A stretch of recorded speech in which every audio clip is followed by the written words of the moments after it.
जय हिंद साथियों, स्वागत है आप सबका आपके अपने प्यारे यूट्यूब चैनल रेलवे डोज पर। साथियों, स्टैटिक जीके की 5वीं क्लास में आप सबका बहुत ज्यादा स्वागत है। मैं दिवाकर सिंह आज की वीडियो में पहला टॉपिक क्लासिकल डांस को पूरी तरह से वाइंड अप करने वाला हूं।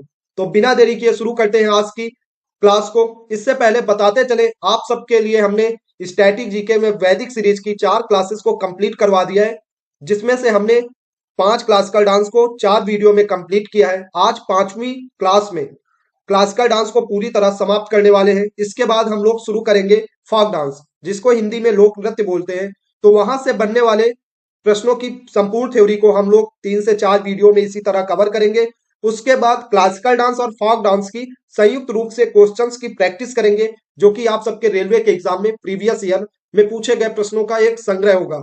तो बिना देरी किए शुरू करते हैं आज की वीडियो को। और इसमें हम सबसे पहले पढ़ेंगे कथक, जो कि उत्तर प्रदेश का एकमात्र क्लासिकल डांस है। साथ ही साथ यह उत्तर भारत का एकमात्र क्लासिकल डांस है।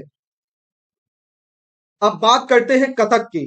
कथक क्या है, कौन से स्टेट से संबंधित है? तो इसका जवाब होगा उत्तर प्रदेश से संबंधित है। बात करें अब कथक की, तो कथक एकल यानी एक व्यक्ति द्वारा और समूह यानी कई व्यक्तियों द्वारा इसे रिप्रेजेंट किया जा सकता है, इसमें डांस कर सकते हैं। कथक को एक व्यक्ति भी प्रदर्शित कर सकता है और इसे समूह में भी प्रदर्शित किया जा सकता है। अब बात करें कथक के शाब्दिक अर्थ का, तो कथक को कथा से रिलेट करेंगे। कथा, और कथा में क्या होता है, कहानी सुनाई जाती है। उसी तरह कथा में क्या होता है कि जो पौराणिक कथाएं हैं, जो महाग्रंथ हैं, जो पुराण हैं, उनके पात्रों को और उनकी कहानियों को, उनके उद्देश्य को लोगों के बीच में कहानी के माध्यम से सुनाया जाता है, साथ ही साथ उसे प्रदर्शित किया जाता है। बात करें इसका अन्य नाम क्या है, तो इसका एक अन्य नाम है नटवरी नृत्य। बात करें इसे पुनर्जीवित करने का श्रेय किससे जाता है, तो लीडा लेटी लीला सुखे को जाता है। मतलब जब कथक का नाम बहुत डिम हो रहा था, मीन्स जब ये अपनी पतन की ओर था, तब लेडी लीला सुखे ने इसको पुनर्जीवित किया। अब बात करें इसकी कथाएं, राधा कृष्ण की कथाओं पर आधारित है। और ये पॉइंट उत्तर भारत का एकमात्र क्लासिकल डांस है। तो आई होप आप सबको समझ आ रहा होगा कि कथक, जिसका शाब्दिक अर्थ कथा या कहानी से है, इसमें कथा और कहानी को डांस के माध्यम से रिप्रेजेंट किया जाता है। इसको एक व्यक्ति भी कर सकता है और इसे समूह में भी किया जा सकता है। बात करें इसमें संगीत की, तो इसमें हिंदुस्तानी संगीत को रिप्रेजेंट किया जाता है। हिंदुस्तानी संगीत का इसमें इस्तेमाल किया जाता है। जब हम लोग संगीत पढ़ेंगे तब वहां हम संगीत की शैलियां, संगीत से रिलेटेड घराने को भी पढ़ेंगे। अब बात करें इसमें कौन कौन से वाद्य यंत्रों का यूज किया जाता है, तो सितार, बांसुरी, हारमोनियम और सारंगी का यूज किया जाता है। प्रश्न आपके एग्जाम में ऐसे भी पूछा जा सकता है कि उत्तर भारत का निम्नलिखित में से कौन सा शास्त्रीय नृत्य है, तो उसका जवाब होगा कथक। बढ़ते नेक्स्ट स्लाइड पर और जानते हैं इसके प्रमुख कलाकारों को। अब बात करेंगे हम लोग यहाँ पर कथक के प्रमुख कलाकारों की। तो इसमें पहला और इंपॉर्टेंट नाम आता है बिरजू महाराज। तो पहले हम इस नाम का पोस्टमार्टम करेंगे और इस नाम से रिलेटेड आपके एग्जाम में क्या क्या पूछा जा सकता है, पहले उसको देखेंगे। तो बिना देरी किए शुरू करते हैं बिरजू महाराज, जो कि कथक का बहुत बड़ा नाम है। तो अब बात करें कथक में बिरजू महाराज का असली नाम या वास्तविक नाम की बात करें, तो इनका नाम है पंडित ब्रजमोहन मिश्र। ये प्रसिद्ध कथक नर्तक है। आपको भी पता है कि यहाँ पर कथक की बात कर रहे हैं, तो ये कथक के ही डांसर होंगे। अब बात करें ये शास्त्रीय कथक नृत्य में लखनऊ घराने के थे। तो एक प्रश्न ऐसे भी पूछा जा सकता है कि निम्नलिखित में से कथक के लिए प्रसिद्ध बिरजू महाराज किस घराने से संबंधित थे, तो इसका आंसर आएगा लखनऊ। लखनऊ घराना, बिरजू महाराज का संबंध लखनऊ घराने से है, याद रखेंगे। अब बात करें इनके गुरु का, तो गुरु का नाम है अच्छन महाराज। इनका भी संबंध किससे है, जब इन्होंने कथक सीखा इन्हीं से, तो इनका भी संबंध किससे है, कथक से। साथ ही साथ ये चीजें बिरजू महाराज को परिवार से विरासत के रूप में मिली थी। इनके दो चाचा और ताऊ शंभू महाराज और लच्छू महाराज भी कथक से संबंधित है। बात करें संगीत नाटक अकादमी पुरस्कार की, तो बिरजू महाराज को वर्ष 1964 में प्राप्त हुआ कालिदास सम्मान, जो कि मध्य प्रदेश सरकार द्वारा दिया जाता है। यह इन्हें वर्ष 1986 में प्राप्त हुआ। बात करें भारत सरकार का पद्म विभूषण पुरस्कार, जो कि दूसरे नंबर का सर्वश्रेष्ठ पुरस्कार माना जाता है भारत का, सिविलियन अवार्ड, तो वर्ष 1986 में इन्हें मिला। तो आप देख रहे होंगे कि वर्ष 1986 में इन्हें कालिदास सम्मान, जो कि एमपी मध्य प्रदेश सरकार द्वारा दिया जाता है, पद्म विभूषण जो भारत सरकार द्वारा दिया जाता है, प्राप्त हुआ। और सर्वश्रेष्ठ कोरियोग्राफी के लिए वर्ष 2012 में इन्हें राष्ट्रीय फिल्म पुरस्कार भी मिला। तो बिरजू महाराज का नाम बहुत ज्यादा इंपॉर्टेंट है। उम्मीद है कि बिरजू महाराज से रिलेटेड बनने वाले सभी प्रश्न आप सबको समझ आ गए होंगे। बिरजू महाराज से प्रश्न को घुमाकर बहुत पूछा जा सकता है। पूछा जा सकता है कि बिरजू महाराज को वर्ष 1986 में भारत सरकार द्वारा कौन सा पुरस्कार दिया गया था। ऑप्शन में देगा पद्म भूषण, पद्म विभूषण, पद्मश्री और भारत रत्न। तो याद रखेंगे, बिरजू महाराज को पद्म विभूषण पुरस्कार दिया गया था। बढ़ते हैं दूसरे अन्य नामों में। तो दूसरे अन्य नामों में हम लोग देखेंगे यहाँ पर शोभना नारायण। तो शोभना नारायण का भी संबंध किससे है? कथक से। हमने बताया बिरजू महाराज के ही ताऊ और दाऊ थे, ताऊ और चाचा थे लच्छू महाराज। इनका भी संबंध किससे है? कथक से। मालविका सरकार, इनका संबंध भी किससे है? कथक से। मंजूश्री चटर्जी, इनका संबंध किससे है? तो इनका संबंध भी है कथक से। बात करें सितारा देवी, तो सितारा देवी का भी नाम बहुत ज्यादा इंपॉर्टेंट है। अब सितारा देवी से प्रश्न कैसे बन सकते हैं उसको भी हम लोग यहाँ पर देख लेते हैं। बात करें सितारा देवी, तो इनको भी बहुत सारे पुरस्कार मिले हैं। और आप लोग सितारा देवी की इमेज भी देखें। यहाँ पर इमेज इसीलिए दिखाया गया जा रहा है कि आप लोग चीजों को थोड़ा मनोरंजक वे में, इंटरेस्टिंग वे में समझ सके।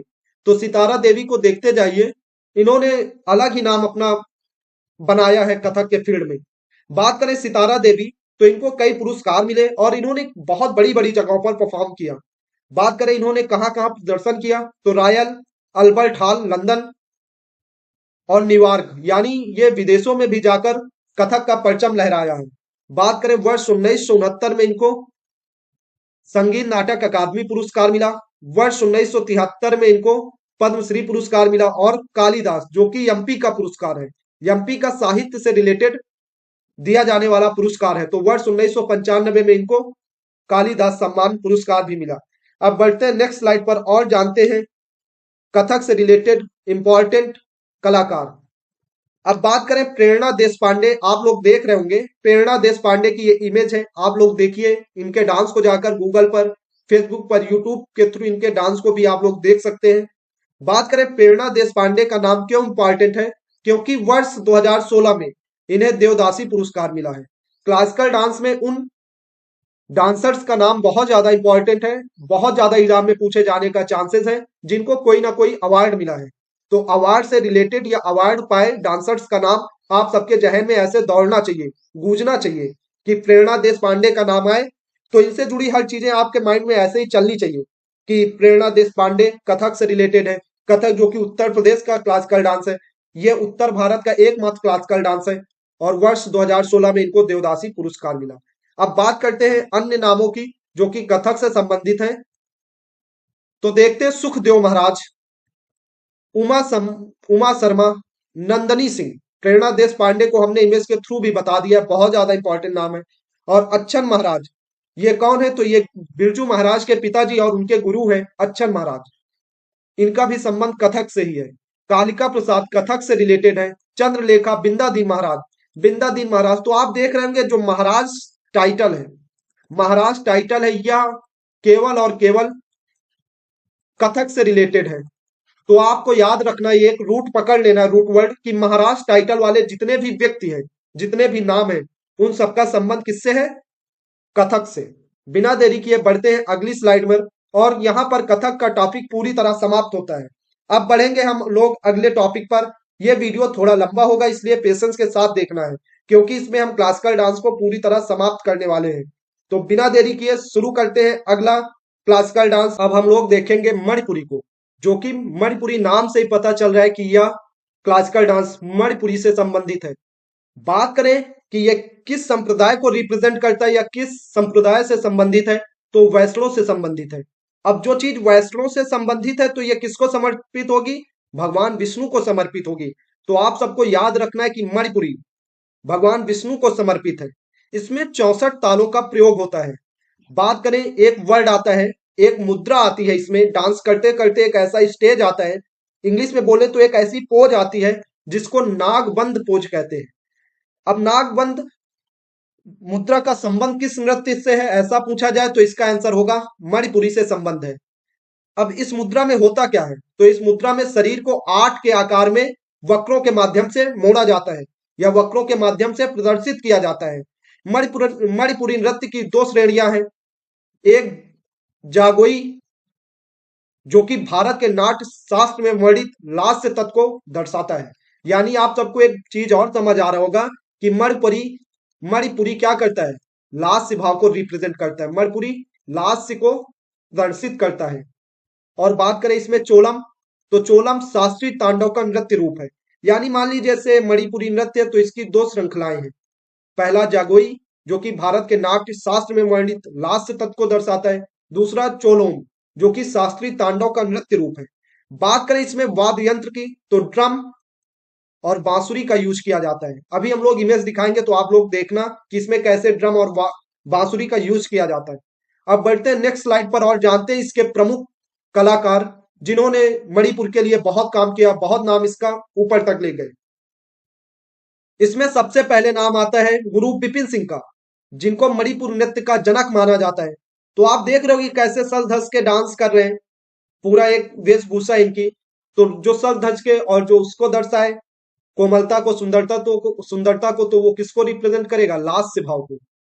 अब बात करें मणिपुर के, इनको कौन कौन से पुरस्कार या कौन कौन सा अवार्ड मिला और इन्होंने मणिपुर के लिए क्या ऐसा किया जिससे इनको जनक माना जाता है, तो इन सब चीजों पर अब चर्चा करेंगे। सबसे पहले बात करें तो मणिपुर के महाराजा द्वारा इन्हें हंजावा की उपाधि दी गई। उसके बाद वर्ष 1966 में संगीत नाटक अकादमी द्वारा इन्हें पुरस्कार प्रदान किया गया। बात करें मध्य प्रदेश सरकार द्वारा कालिदास सम्मान मिला। कोलकाता द्वारा शिरोमणि पुरस्कार मिला।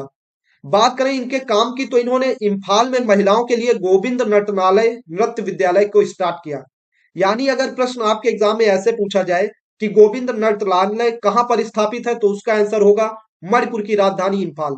किसने स्थापित करवाया, तो गुरु बिपिन सिंह ने।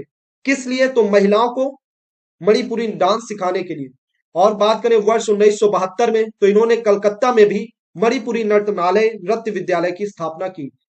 तो आप सब समझ रहे होंगे इन्होंने कितना काम किया है मणिपुरी के लिए, इसीलिए इनको गुरु बिपिन सिंह को मणिपुरी का जनक माना जाता है। बात करें इसमें एक और पॉपुलर नाम आता है झावेरी बहनों का। अब ये झावेरी बहनों में क्या क्या नाम हो सकते हैं, चारों बहनों के क्या नाम है, तो उन सबको भी देखेंगे। अब बात करते हैं झावेरी बहनों की, तो इसमें सबसे पहले दर्शना का नाम आता है, फिर नैना का नाम आता है, फिर सुवर्णा का, और फिर लास्ट में रंजना का। तो हमने यहाँ इमेज भी लगा दिया है। ये दर्शना है, ये नैना है, ये सुवर्णा और ये रंजना है। इसमें डिफरेंस कर पाना बहुत मुश्किल है, लेकिन इन चारों का ही संबंध किससे है, तो इन चारों ही लोगों का संबंध है मणिपुरी नृत्य से, मणिपुरी क्लासिकल डांस से। अब इसमें बहुत सारे और भी नाम हैं जो पॉपुलर नाम है, तो आप लोग सुनते जाएंगे।